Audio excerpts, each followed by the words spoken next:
On tonight's Gwinnett Prep Rally, big games across the county as bitter rivals collide with more than bragging rights at stake. Brookwood went into the Big Orange Jungle looking to make it 4 straight wins over the Panthers, but Parkview tried not to lose their heads and keep their dream season alive. First place was on the line in Region 7 as Norcross and Mill Creek put on a fireworks display that would make the 4th of July blush. The Shiloh Generals played host to the defending state champs, and with a punishing ground game, Grayson showed it's a title they're not letting go of just yet. Plus, we sit down with Central Gwinnett star linebacker Trey Johnson and much more on this edition of GPR, and it starts right now. For 20 years, there's only been one home for high school sports, Gwinnett Prep Rally. Hello and welcome to this week's Gwinnett Prep Rally, now in our 20th season covering high school athletics in Gwinnett County. And you can catch the show right here on GCPS TV for all the football, basketball, soccer, and baseball action from Class 6A all the way down to Single A. I'm Todd Klein alongside Brandon Brigman from the Gwinnett Daily Post. And Brandon, it's time to stir up the echoes as 2 of Gwinnett's longest tenured coaches have their teams on top in their respective regions. Yeah, Parkview and Norcross, they're both ranked in the top 10 in the state. We kind of expected that with Norcross, with all the athletes they had coming back. But Parkview's a little bit of a surprise. They really started off the season with 6 playoff teams from last year. They've come on really strong, 4-1, and this is probably the most talented team they've had in years. Time now to check out the highlights, and we begin with one of the best rivalries in Gwinnett County and all of Georgia as the Brookwood Broncos traveled to the Big Orange Jungle for a showdown with Parkview. GPR's Nathan Shutter has the call.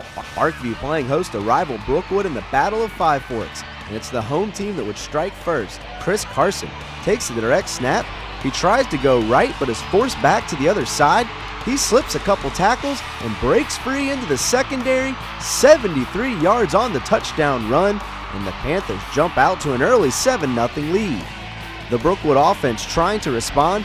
Zach Moon back to pass, but no one is open, and John Patterson drags him to the ground for the sack.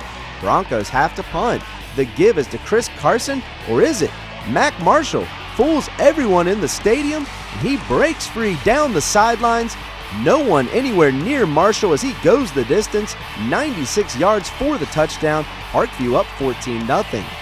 Broncos looking to get on the board before the half. Moon back to pass, and he airs it out to Kai Priester. He's interfered with but still makes the catch down at the 5-yard line. Later in the drive, Brookwood goes for it on 4th down from the 1-yard line, and Jamal Cole powers his way in to cut the lead to 14-7 at the break. Second half, and the Brookwood offense going to the air once more, but this time it's going to be picked off by Justice Rosser, and the Panthers will capitalize. Later in that drive, Carson takes a direct snap and takes it around the left side all the way for 6, and Parkview is in control up 21-7. Fourth quarter, Broncos trying to cut into that lead. Moon rolls to his left and tosses it downfield for Jamal Cole. He makes the catch and tiptoes into the end zone. Brookwood down 21-14. Time running out on the Broncos. They have to go for it on 4th down to try to tie the game, but Moon's pass is just out of the reach of Cole, and Parkview holds on for another huge region win, 21-14 over Brookwood. Well, Brandon, you saw that crowd. It was kind of out of control. You saw that result. Looked like old times over there for Parkview, and I guess you look at the top of those Region 8 standings, it does look like old school Parkview. Yeah, it does look like old school Parkview. The Panthers are in position to win their first region title since 2004. They've really gone through a tough stretch to begin the year. It's going to get a little bit easier for them. I really like their chances to win that region crown. Yeah, just as it's been a great start for Parkview, not such a great start for Brookwood. One of the reasons is they've had a tough job stopping the run. They have to get that figured out. Can they get that figured out by the end of the season to make a strong playoff push here? Well, in Brookwood's defense, they have faced some of the top running backs in the county and in the state, but giving up 250, 300 yards a game, they can't do that if they want to make a deep playoff push. I do think they'll get a little bit better as the season progresses, and hopefully it'll be enough by the time they get into the postseason. Well, back to the highlights, and Norcross faced a stiff test, having to go on the road to play Mill Creek, and while the Blue Devils cruised out to a big lead, this one would go down to the wire, and GPR's Matt Pelkey was there. It was homecoming Friday night at Mill Creek High School as they played host to the 3rd-ranked and undefeated Norcross Blue Devils, and folks, it was a shootout. Third play from scrimmage. Norcross running back Miles Autry takes the handoff, gets bottled up, but bounces it outside, and he is gone. 47 yards for the score. Norcross up 7 early. First possession for Mill Creek. Quarterback Daniel David fakes the handoff, takes it himself, and he's going to beat everyone to the corner. The 31-yard scamper ties the game at 7. Later in the first, the give is to Alvin Kamara. He makes the first man miss, and his legs do the rest. The 24-yard touchdown gives the Blue Devils a 14-7 lead after 1. Second quarter, Norcross up 28-14. Quarterback Joseph Wilbur in the shotgun. He drops back, looks downfield, and throws a beautiful ball, hitting Miles Autry in stride. Autry takes the last 20 yards into the end zone for the score in a 35-14 lead. Mill Creek looking to answer on the next drive. They get it down to the 1, but the pitch is tipped up in the air by Jaquan Simpkins, who picks up the loose ball and takes it back the other way. He has blockers to protect his back, but no one is going to catch him. Officially, it's a 91-yard fumble return for a score and a 42-14 halftime lead. Unofficially, it's a devastating blow to the Mill Creek Hawks, but don't count the Hawks out just yet. Fourth quarter, 49-34 Norcross. David finds DeVosier Felton on the comeback route. He breaks a tackle, bounces it outside, and races in for the score. 49-41 Norcross, and the home crowd is pumped. Last chance for the Hawks, though. 4th and 10. David drops back, throws downfield, looking for receiver Michael Cheeks, but the throw goes long and the comeback falls short. Norcross in victory formation. Joseph Wilbur takes the knee, and that'll do it. Norcross survives a scare, but holds on to beat Mill Creek 49-41. Well, Brandon, this one probably got a little closer than Keith Maluth would have wished there at the end, but still very impressive early on for the Blue Devils. They're looking great. Is this a team that can go undefeated in the regular season? Yeah, they're 5-0 right now. They've made it. They've gotten past North Gwinnett already. They still have a big Collins Hill game coming up in Peachtree Ridge later in the season, but I do think they have the ability to go 10-0 this year. And then we look at Mill Creek. I know they're not looking into moral victories, but the way they came back really showed us something. Is this a team that finally can make a little playoff run here and do something if they get in the playoffs? Yeah, this was a tough loss for Mill Creek, but I think that they're going to learn from this. And they got North Gwinnett in 2 weeks. We can see how they bounce back from that and whether or not they are one of the region contenders. More highlights now, and the Grayson Rams continue to take out their frustrations on the remaining teams left on the schedule. And this week it was a road trip to Shiloh to take on the Generals. Matt Pelkey has more. Shiloh played host to defending state champs Grayson on Friday, and for about 3 quarters it was a game they'd like to forget. Aries McCall got the scoring started early with this 7-yard run, 14-0 Ram. Then it was Jordan Germany's turn. Again from 7 yards out, the Grayson fullback darts through the middle to make it 21-0. Now leading rusher Wayne Gallman wants in on the fun. He takes the handoff at the 43, powers through the middle, and races past defenders to the end zone. 28-0 Grayson, and the Rams are rolling. One more time for Aries McCall. He takes advantage of a confused Generals defense and follows his blockers around the edge for the score. Grayson led 38-0 at the half and 45-0 before pulling their starters in the third. The Rams may have dominated for 3 quarters, but the play of the day belonged to Shiloh running back Grant Swinton with this electrifying kickoff return. He follows his blockers up the middle, and once he's in space, no one is going to catch him. 96 yards for the score. But that wasn't the only highlight of the day for Shiloh. After having little success in the first half, quarterback Devontae James took over in the fourth quarter. He finds Cameron Stewart on the fade route in the back of the end zone for the 15-yard scoring strike. Then it's Elliott Strickland's turn. James again throws the fade to the right side, and Strickland makes a nice play on the ball with a defender in his face. That touchdown cut the score to 45-20 Grayson. One last time. Same play, but it's Stewart again on the receiving end. He finishes with 5 catches for 101 yards and 2 scores, but it's Grayson who wins comfortably, 45-27.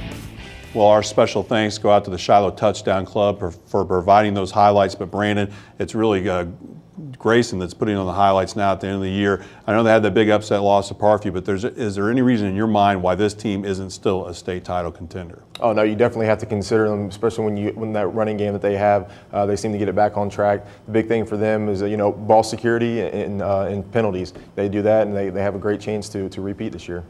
Well, the Central Gwinnett defense has struggled over the past couple of seasons, but the Black Knights hope to get things turned around this year and make a push for the playoffs.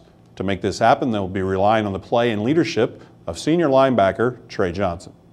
Tonight's team leader is presented by Breda Pest Management. The recruiting process for blue chip players can begin at an early age, and Central Gwinnett linebacker Trey Johnson has been on the radar of major college programs since his sophomore season. Well, at first I'd probably say it was kind of overwhelming, because I didn't really know what to expect, and then from all the schools who just started coming at me, I didn't really know how to take it. But after a while, I kind of grew, accustomed to it and got used to talking to the coaches and, to all the reporters and stuff. He is a no-nonsense kind of kid, so he never really let it, get to him or get to his head, or he's not, not one of these kids that's walking around talking about, hey, I'm a D1 kid, and throwing it in anybody's face. He's been the same kid since he was a sophomore. With a humble mindset, it should come as no surprise that Trey Johnson made his college choice early on in the process and committed to the University of Auburn during his junior year. After I think it was my third visit there with my dad, I felt like this is where I was going to be at, and I knew that's where I was going. And for me, I just felt like I just wanted to go ahead and get it over with. The whole atmosphere there was just different, like a different type of people there. Everybody just seemed to, really love the football team, and it almost seemed like just a big family. And, I felt like I fit in perfect with that family, so I felt like that was the best place for me. While Johnson's physical attributes give him an advantage on the field, it's the intangibles that make him one of the nation's elite. He's a student of the game. He watches a lot of practice film of himself. He breaks down the opposing team probably better than any player that I've ever coached. And he just, he strives to be better. With his college decision out of the way, the focus now turns to his senior season and some lofty expectations. He's averaged 15, 16 tackles a game in the last 2 years, and we feel like he can actually increase on that. Well, as a player, I love to break my records that I broke in the past 2 seasons. And then, as a team player, I just love to see us go to the Georgia Dome in the end and play for the state championship. Well, Brandon, Trey's playing very good in his senior season. What really stands out to you physically about the way he plays? Yeah, I got to meet Trey this summer out at passing leagues, and obviously he has very good size for a linebacker. Really nice kid, but one thing about him, they mentioned in this piece, is just the intangible. He has a really good nose for the ball, not only making tackles on the run, but getting in pass coverage. Time now for Will's World, the Brandon Brigman edition. We put 60 seconds on the clock and we get into the mind of our very own Brandon Brigman, and it's brought to you by Nexstar Communications. Brandon, what do you have for us this week? First off, Tequila's a 0-5 start, a little surprising for a team that made it to the quarterfinals last year. A couple reasons why. I think so many new faces on that side of on the team this year. Have a lot of guys out with injuries, and they played some really good teans to start the year. And it's just all mounted up to an 0-5 start. And then you talked about Miles Autry. What a nice compliment to Alvin Kamara. Yeah, Miles Autry, anytime he gets the ball, you're going to wonder if he's going to score with it. The guy has he does a great job running with the ball, catching the ball, and kick returning. He already has 2 kick returns for touchdowns this year. He's a threat. And we see him on offense. And when you think about South Gwinnett, you think a lot about offense, but Reggie Carter is really kind of changing that mentality for the Comets. Yeah, Reggie was out last year with a torn ACL, and he's come back strong this year. He's averaging 9 tackles a game.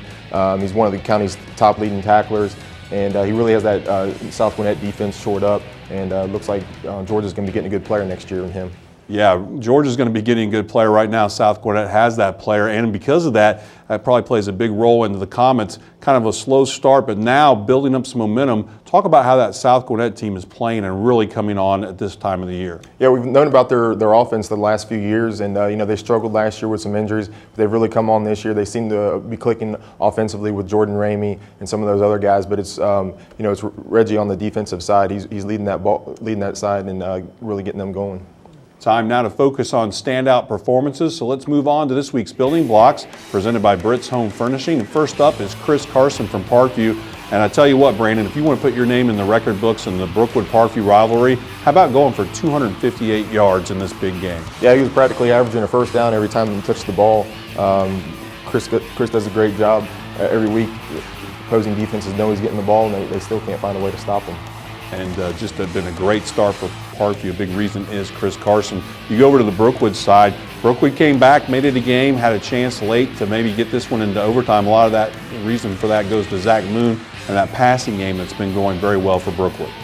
Yeah, Brookwood's obviously been known for their run game, over the last 10, 15, 20 years. But recently, the passing game's come on. Zach Moon, he's continued that. He was 13 of 19, 264 yards and a TD last week. We talked about how tough this Norcross team is, and Alvin Kamara, a big reason for that. What a big-time game he had against Mill Creek, 118 yards. Yeah, Kamara's obviously one of the top running backs in the county, 118 yards, 2 TDs. Probably would have had a better game if he wasn't getting his ankle taped and missed that first series. But this guy's pretty special to watch every week. and obviously Kamara playing some great football. All those guys had nice games last week. Who else played well last week, Brandon, that we should mention? Yeah, Bernard Morrison over at South Gwinnett had 247 yards, all-purpose yards, and he was doing that running the ball, catching the ball, threw a 77-yard touchdown pass, was doing it kick returns. I think he even served out some water, so he was doing it all. Well, all of those were great performances by those athletes. Well, for the past 20 years, Gwinnett Prep Rally has been the county's #1 place for high school sports, and every week we will be sitting down with the show's creator, Jeff Batten, to take a look back at the show's great history. So I decided to go forward with the Gwinnett Prep Rally in May, June 1993. I was almost 25 years old. I needed a guy to be the host and to kind of help with some of the production. That was Eric Hunter. He was the first employee I ever hired. Rachel Livingston kind of came on as a part-time sort of person, and they were the first hosts of the show. And if you remember the first Gwinnett Prep Rallies, and not many people do, it debuted on August the 10th of 1993. And it was a mess. It was a technical mess. The cameras weren't very good. The editing wasn't all that precise. The audio wasn't clean. The graphics were primitive even for 1993. And it took us every bit of a couple of years to get to the point where the show looked like something that you would almost see on television. But that was okay because the idea behind it was good. It was a good idea. You could not go wrong with Gwinnett County sports. I mean, Brookwood was already a force at that point. Parkview just becoming a force. Buford and GAC weren't quite yet, but you could see that's where they were going. And it was just obvious to me that I was going to ride this wave. It was a matter of whether I could stay on the wave, but I was going to have the opportunity to ride it as long as the advertisers would support it. I knew that the viewers would continue to watch. And it was a tough couple of years. No salary for old Jeff here. It was a rough go, but we always had a great time. Well, Jeff Batten has that big salary now, Brandon, and now when you're guest hosting for Will Hammock, I know you get that big check this week too. Talk about having you here, Brandon, as a former athlete over at Shiloh, as a person that watched Prep Rally, what it meant to the players from your era. Yeah, I mean, we loved watching it every week. We always made sure that we were able to catch it, and it was one of those things where you always wanted to see your team, your highlights, see, especially as offensive lineman, see if you might have made it in the background, making a block or something like that. But you also wanted to check out the opposing teams from around the county. You wanted to see some of the schools that you not see very often on the field, and just see some of their star players. Well, time now for Brandon to show off his football knowledge as we look ahead to some key matchups on the gridiron this week. It's brought to you by Tommy Lee Carpets. We call it Beat the Post. We'll give you a chance to do exactly that. Start off with your alma mater, Brandon, Shiloh playing at Archer. Yeah, Shiloh's obviously improved this year, but they're going to face a tough Archer team that's looking to get back to the playoffs last year. I think Shiloh can keep it close, but I still see Archer winning a low-scoring game. Well, North Gwinnett lost that early game to Norcross, but Bulldogs want to get going in the region. They play Duluth. Can Duluth post an upset? I don't see it happening this week. North Gwinnett has had 2 weeks to prepare for this game. They rarely, they've never lost two region games in 1 year, so I see North Gwinnett win this one. Should be an interesting one, Brandon. We have Central Gwinnett and their high-octane offense going against Grayson, which has that great defense. How do you see this one shaping up? Yeah, very interesting matchup. Central Gwinnett always puts up a lot of points, a lot of yardage. Grayson definitely doesn't like to do that. So we're going to see who wins that struggle. I like Grayson and their defense win this battle. If you're going out to the Collins Hill Peachtree Ridge game this week, you'll see Brandon Brigman. Tell him you saw him on Prep Rally, and then you can tell him whether you liked his pick in this game. Who are you going to go with, Collins Hill or the home standing? That would be the press box you're going to be in, yeah. Peachtree Ridge Lions. Yeah, this was a very close game last year, and I think the winner of this game ends up getting that 4th seed in Region 7. The loser's going to have a tough battle the rest of the way. I actually like the visitors, though, Collins Hill in this building. Okay, go tell Brandon if you like that or disagreed with that pick. And then finally, we have Decula, which has had Brookwood's number the last several years. Can they beat the Brookwood Broncos again for their first win of the year, or do the Broncos get back on track? Yeah, Decula's desperate for a win. They've beaten Brookwood the last 3 years. This might be the game to get them over the hump, but I don't see it happen. I see Brookwood coming out with the win and Decula dropping 0-6. All right, that's going to do it for this week's GPR. Be sure to join us next week for more highlights and features with a full slate of Friday Night Football. You can see Gwinnett Prep Rally every Tuesday through Friday right here on GCPS TV. And you can go to GwinnettPrepRally.com for all the scheduling details. For Brandon Brigman and all of us here at GPR, I'm Todd Klein. Thanks for watching, and we'll see you under the lights. Grab some wood there, bub.